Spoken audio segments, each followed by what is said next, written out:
దినాం traffic rules వాటిచ్చుర్రి. ఆ బతికే కొన్ని దినాలైనా బతుకుతారు. అట్టిగా టక్కర్ల పాలై ప్రాణాలు తీసుకోండి ఎందుకని అటు పోలీసులు ఇటు పెద్ద మనుషులు మొత్తుకుంటూనే ఉంటారు. అయినా కూడా వినకుండా కొందరు మోతవాళ్ళు నలుగురు నలుగురిని వేసుకొని ఉరుకుతారు. ఇక చిన్న పిల్లలుంటే ఆటోలేసి ఉక్కినట్టే ఇరికిచ్చి ఇరికిచ్చి కూర్చుండ పెడతారు బండ్ల మీద.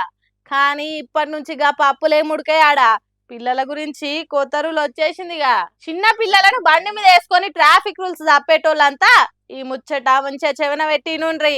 బండి ఉంది కదా చిన్న పిల్లలే కదా అని ఎంతమంది అంటే అంతమందిని ఒత్తి ఒత్తి కూసబెట్టుకొని దొరకపోతే మాత్రం జేబులు ఖాళీ చేసుకోవాల్సిందే ఇక.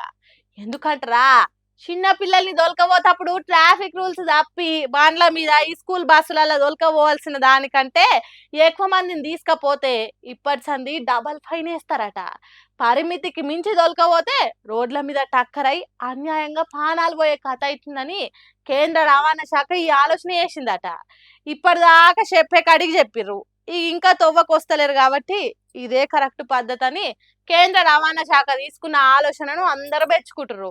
కాబట్టి అది బండి అయినా కార్ అయినా బస్ అయినా ఎంతమంది పడతారో అంతమందిని దొరకపోర్రి.